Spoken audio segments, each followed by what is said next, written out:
Atalanta team no woman so eshemienu na de tense Nigeria omabran tena fan se Fisayo Dele Bashiru ene di kanse first goal ene ma Lazio ene wachi Mario Pasalic eba take an ene ma Atalanta ema bra tefa se bulai diai eba restore lead ene ma Lazio ansana yebe wie game no Ghana ni abran tena fan Kamadi Sulemana ne assist ema Yanus Musa ebenya equalizer ene ma Atalanta eti anwa Lazio ofie woman Atalanta team ebo 2-2 ene wachi Ukospina anwa Copa anase de tennis Copa del Rey the semi-final second leg eba so na Real Sociedad andra ewa Real Arena ewa San Sebastian womu sheba ko ama Athletic Club Bilbao womu entimante eye Mikel Oyarzabal ena de penalty e said only go ena Real Sociedad team no eti Mikasa Sociedad abuki omu take it womu de call anawo de call Copa del Rey final na de me se kasi nyame aduma 8 April Estadio di La Catuja Sevilla and a Copa del Rey final ebaso na Atletico Madrid and Real Sociedad and a airborne and payno Jerome Sam Tiafonia shono so my Mikel Oyarzabal one other captain and my team Jefferson said Real Sociedad amna was chego na de me seka and say Oko Real Arena San Sebastian and no Estadio Anoeta wobe second player watch him more goals Estadio Anoita 68 goals and Abraham Tefan se Mikel Oyarzabal watch na chese Abraham Tefan se Darko Kovacevic wono ene di kasha sa record na say Abraham Tefan se Mikel Oyarzabal wono so abe sa record na no pay no Jerome Sam Tiafo nya show so na Real Sociedad coach Pellegrino Matarazzo with United States of America and on a pay report I mean second and it said about first United States of America woman manager Europe now the top 5 major European leagues wafa team bi now what they call cup final ebi si da United States of America won wa kosemu eti Pellegrino Matarazzo won ana sabra konena no pay no yere won sapina Tiafo nya show so away from Spain yanko France essence the chance Coupe de France koso na quarter final games are under bus no yenya Laurent team omutina fie womani OGC Nice ebo girls draw wo bi team Fabo Antonio Quatrem penalty shootout and a Nice qualify 6-5 on penalties and what the tense Andra our start orange du Velodrome the tense team from the Olympic Marseille woman team fie HL2 Emma Toulouse also HL2 name of the tense penalty shootout at Barcelona and a Toulouse team no woman the 4-3 on penalties qualify ahead of team je from the Olympic Marseille now the me say guys say Okum Marseille woman jaye pa essence say amade mo team from the Marseille Ebono and no ma enchina enkoye na unim say Marseille team no woman ko 37 years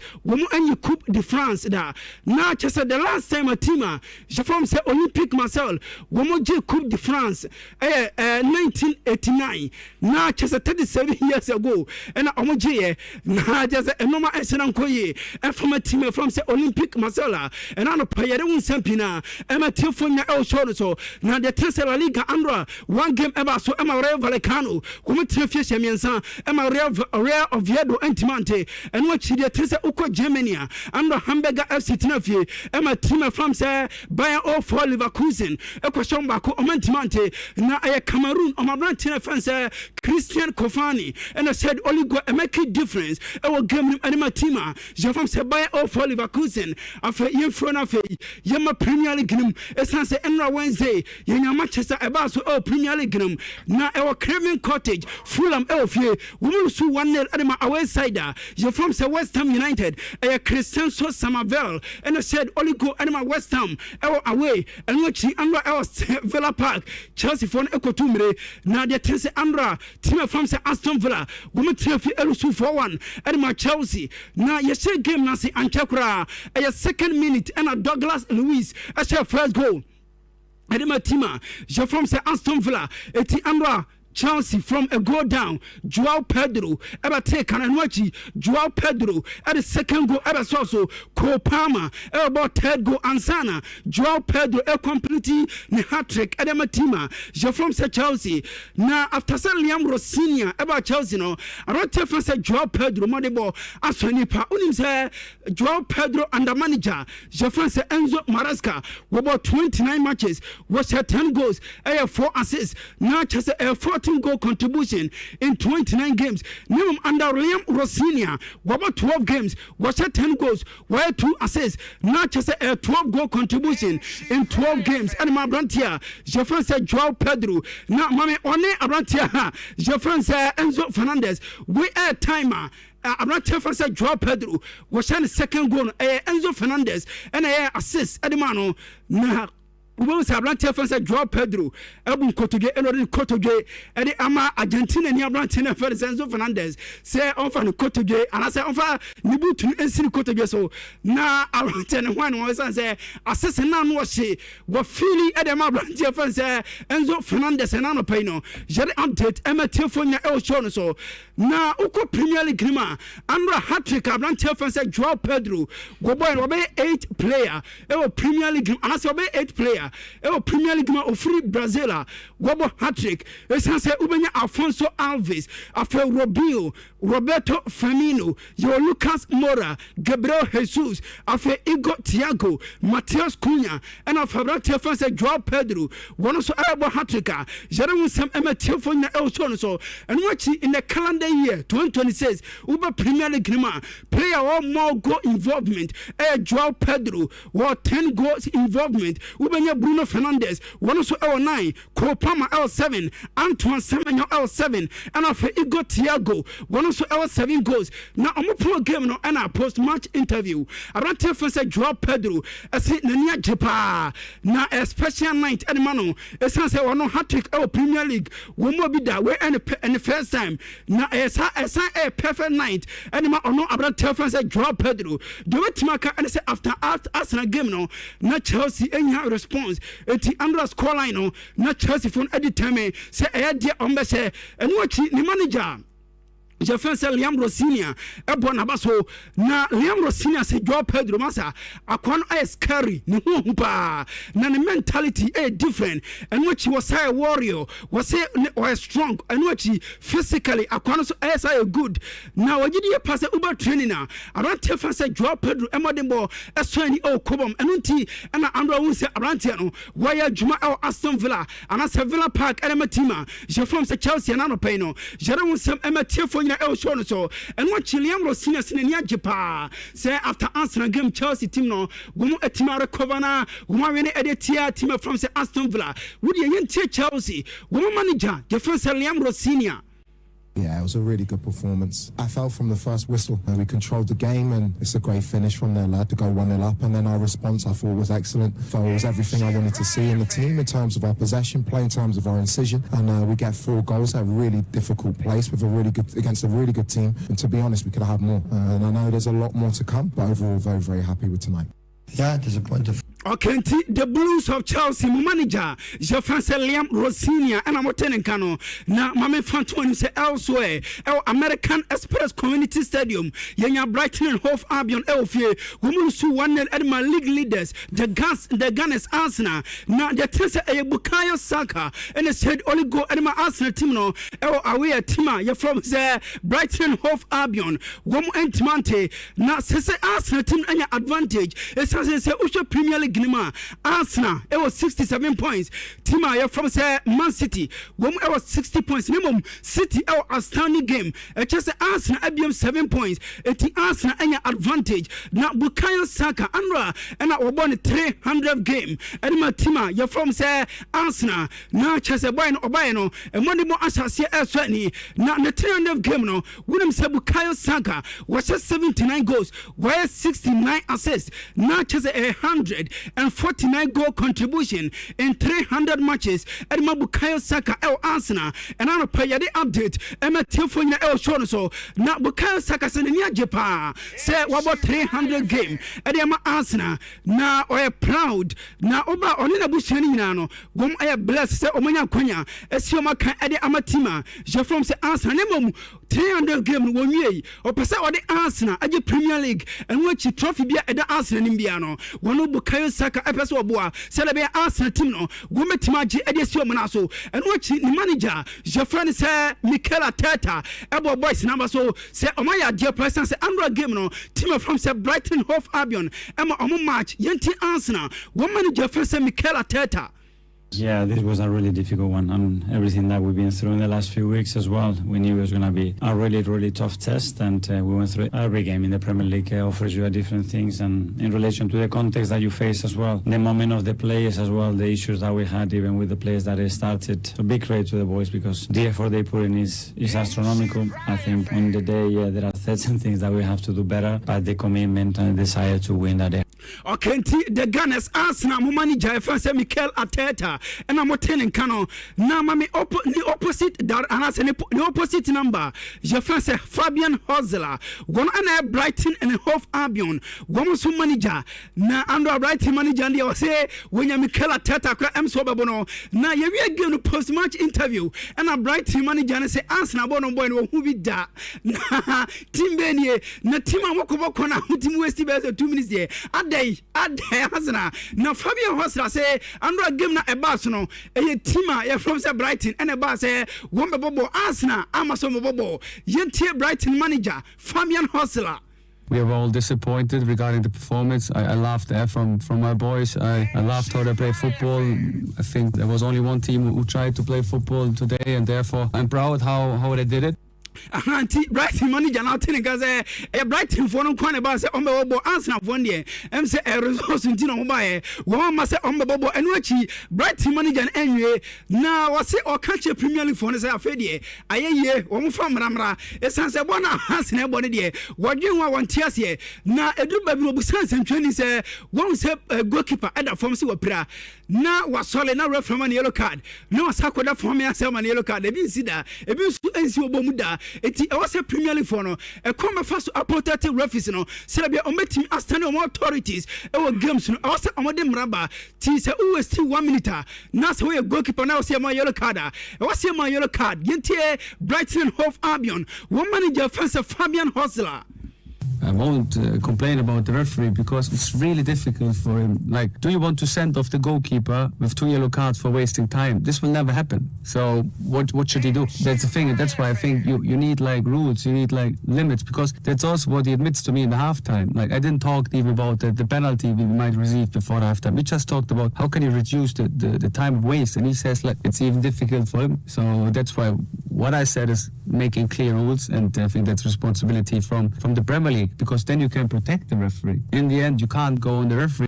Okay, where I update every Brighton and Hove Albion. Woman Arsenal game no banana payno. Yale update MT4 na show so. Na yanko Etienne Stadium Essence Anra, the Sky Blues of Man City. Surprisingly, Omotenefie, one and Nottingham Forest able 2-2. Na the tense Anra a Ghana. Yablan Tenefan Antoine Semenyo, one and the cash first goal. Edema Man City and watch Morgan Gibbs White ever taken Edema Nottingham Forest. Emma Rodrigo Cascante ever restore leading Edema Man City and Sana Elliot Anderson ever fully parity and then team from Nottingham Forest eti under the Sky Blues of City woman traffic any Forest about 2-2 you say more deeper at the Man City na mama Antoine Semenyo essence January about Man City no and no ma ekoye at the Ghana Jablan Telefan Antoine Semenyo when say so far Antoine Semenyo games ha wabo at the Man City no watch 7 goals I 2 assists na chese a 9 goal contribution and which our Premier League games so watch 5 goals I 2 assists at the team from Man City chese Antoine Semenyo ni money bo Swani Man City na Bernardo Silva one and captain at Man City na Bernardo Silva adwaye pa andro incident BC goalkeeper France Maxels one Ellen Haaland na incident see na Man City for no agidie pass a ball a penalty na referee no anje am Man City post match interview and Bernardo Silva say afedi ayeye na season na yabon emre bia City any opponent elbow biano 50-50 bobiano gomo je edema opponent no na anya hemwan kra na mom Ellen Haaland bo we nko ade na nka e wose amoje edema Man City eno e abrantie fan say Bernardo Silva and the Sansam atuja na owie era ne manager fan say Pep Guardiola say wo catch in the presence of omo fan say madwum say referee any penalty enfo mo it is omo yirom ho ball na woman nyina mo enfo ball no na enoma esi e this season e chese womutimi enfo mani enfanto refi so enti e was Man City wom air responsibility and say omo responsible say omo ball na fedie kama ade momo eno achi manager na say ade bia amra e was no omo ye say bia omo se team from say not transfer bia no wom say na mo force for na ene ha Man City wey e Pep Guardiola. Yeah, disappointed for the result. We did everything again. We didn't concede much, and yeah, we had the chances at the end, especially, but during the game as well. But yeah, keep going. We just spoke to Bernardo, who said the players need to do more. What more do you feel that they could have done tonight to get the 3 points? Well, always they try to do the best. So when you see how they run, how they do it, but yeah, of course, in the game at home, and the moment decisive decision is important. But keep going. So we don't have time to. Okay, the Sky Blues of Man City manager friend say Pep Guardiola and I'll take Guardiola. Nenkase okase nano peno. Jere mu sepina and tifo ina e show no so.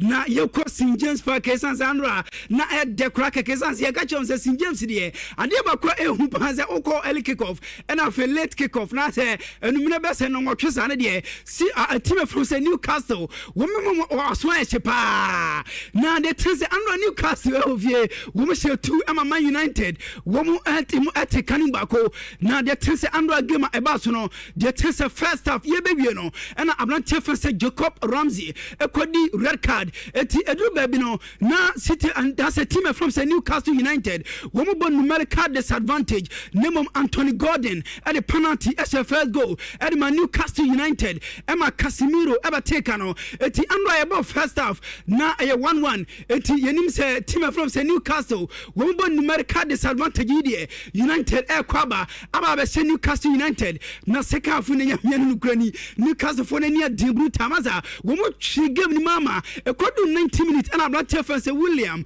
Osula every bench ebenya match winner edema Newcastle United enti say ya concluded ya na che the Newcastle United andra the chance from record wo me say 2-1 eti team je from say Manchester United na only said before andra game no na Manchester United goma kwa 11 matches our Premier League na omulu subi nemom for the first time in 11 matches Man United elusu omo first game our Premier League and watch the tese mama Michael Carrick esanse oba Man United no na wono so elusu game na for the first time Michael Carrick wono so elusu game as Man United wom manager na mama player na wonya winning goal edema Newcastle United unim say way back 2014 na wasina kan edema Man United enkwala no na chese William Osula satam na 11 years na yase tournament bi eba so United ema abrantian the chance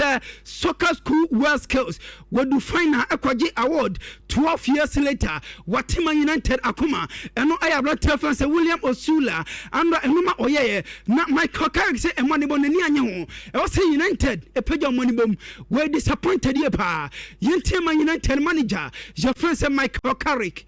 Yeah, we're not happy with the way we played the game tonight. I think it was the way the game panned out. I think we had in our hands largely, but credit to Newcastle. I thought the way they approached the game, I thought we knew it was going to be a tough game here, but we navigated the game, being in a position where we felt we should kick on, and we didn't really. So yeah, bitterly disappointed. Why can it be so tricky facing a side with 10 men? I don't think it was the 10 men. I just don't think we just didn't play good enough tonight. So we can't make any.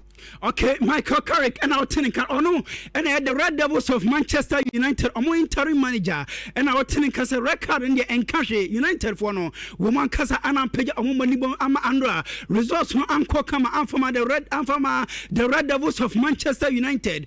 Now away from that no nyame ya duma and one Premier League game ever so now the tense about 8:00 p.m. Over the new Tottenham Hotspur Stadium, Tottenham Hotspur Elfie, Gom and Crystal Palace enable now the tense Tottenham for no Gom everything for relegation amna ye mami ego two door one and manager and my team je from Tottenham Hotspur manager say and game mobo at the Crystal Palace no and your tactics bia and your free and no match chin bia na baby team from Tottenham Hotspur one season edun a results and the 3 points and a hiomo yente ego two door.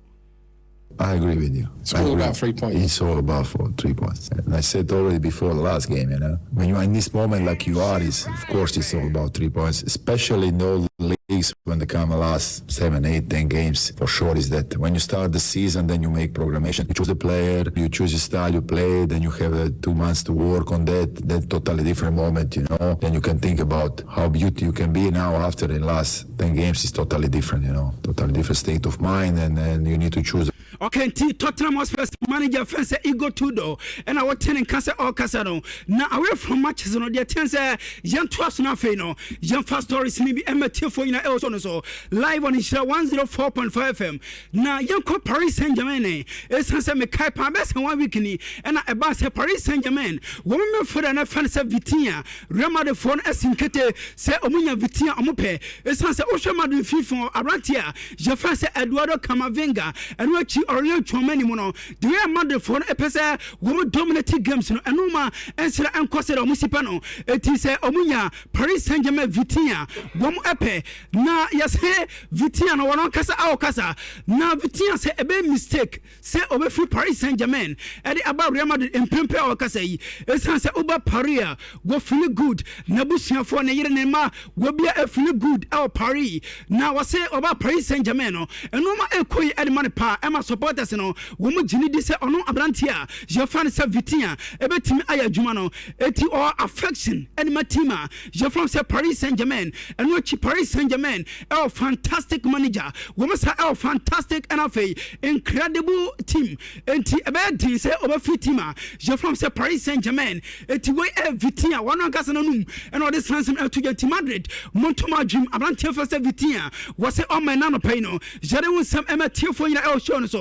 Nana expectesa finalissima ebaso Georgia Copa America and the Georgia Euros and Mobonia Jeta cancer finalissima now the tense omuya chese nyame aduma and kakata and ebaso nemom sese okokata and the tense akun egusu akwaso esanse United States of America woman launch operation Epic Fury e o from say Iran ema Iran are retaliate ama ebia du kata sunti jeme se kan se empanifo ebese omuyi finalissima any free cutter now there is a possible destination just say baby LDA London na London there is a Wembley Stadium a ho na game ebetima baso and what you omo consider Milan and no Giuseppe Meazza Stadium San Siro and after Rome and no a Stadio Olimpico Rome enti we 3 stadiums are yebetimi about finalissima wa and no pay the update ematil for you El John so now oko Bansa you say Bansa manager fancy flick agapa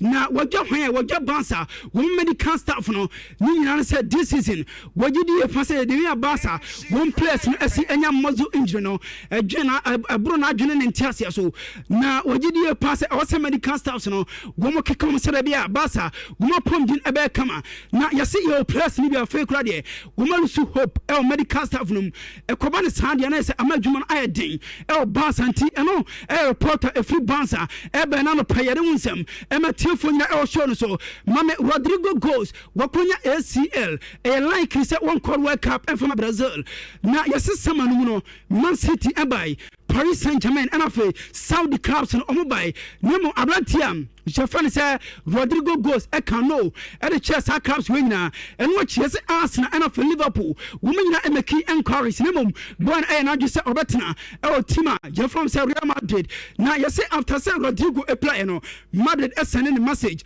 na message is simple we say your future is here na just say omo your madwin say omo ton Abrantia fan say Rodrigo goes amana ko bia e na no pay no jere won sampina e telefone na El Show no so live on Nhyira 104.5 FM na jetiane say Avalo Abelua gono ene manager anima Real Madrid na say Abelua ndem Jememe say kan say Oko Madrid womo dressing room amon fa nya hwe na yesi players ni agidie pass manager no woni future el team je from say Real Madrid womo huni say oye interim manager keke enti wonti emwa na on say manager bu a wogina touchline na we change say manager your confidence e woni mu say enoma be kokama e dem Real Madrid yesi players ni ehuni sa enti omo to hope el Avalo Abelua mu na after say Madrid team no wo ko lusu e wa we anima anasa mutena fie elusu anima getafe no je se dressing room du ana se asama dodo obia ayedi na yesema the place no ejidi safem de abambo aba na omo se very pessimistic na chese omu yigide se La Liga gombeti manche enti amsa madefon amom sasunti Barca what hey mo na mokro no na Ferland Olive wono ene Barca treasure wo hwe Barca sika sem so na opani se nyame ya aduma sama Barca ebe eduru 1:1 ruo na omuduru wa adie bia Hans Flick and sporting director France Deku womo pesa omle ko market se be Barca ebenya quality players bia no wombe e de matima je from se Barca na dem second se enchana Barca won presidential election ebaso nyame atuma yese efi ene ekopin hwebe wochina je tense your 3 candidate Barca for no ebe yom we a shortlist na Juan Laporta and what Victor Font and afi Mark Syria we a 3 presidential candidate Barca for no ebe shortlist no manano pay no jere won sem emetie for nyina el show no so Fabian Hosra we say Arsenal team no de bona omo no wo mun kaso mbobo bia omo o say omo bo aben na first minute eno say Arsenal for no person mo gilegi no echado we some bo aben na first minute no Arsenal for the league no yanko funu sia pack bags na sometimes football na tactics o but kai saka go ne ban kwade na ni ase no na tudo kan want Japan also say baby at Tottenham da no it's not about tactics your co park ni so kwan bia o say faso yenya 3 points in the league no ni nya it's not about 4-3-3 4-4-2 whatever your co park ni so your mentality they can say game we or say and you na City for now so mundi no and I don't know City ampa again not jam first sometimes game they do maybe manage the game fat you 3 point now a push up maybe the minute can ateta ya den as na fast who cares about as bombo the most important thing about game you 3 points and as you say no apostle your game no my come up apostle James Park already and look at the for no abion you be that against 11 go with still ya be shemo etimi ya hu na me dem ya pa ya sa akoda no usula no wa kra ye die sika tetew na wo coach grado ba na ka chense coach team na me no mkobo no hom na tete mi ntimi nkobo asa mo tete mo afana anya hwe oh shula kra kitikiti wa Manchester United 2-1 ama carry record ya to mark 2-1 na grow de sem munidua wa hwe ya me kazem bie sa usulo so wan si ene mo na ka 3 points on tin akwa no atuma kuma pa o okay into judgment in so 4.20 is it the Manchester United apostle and what the game na dia ya pa so say Newcastle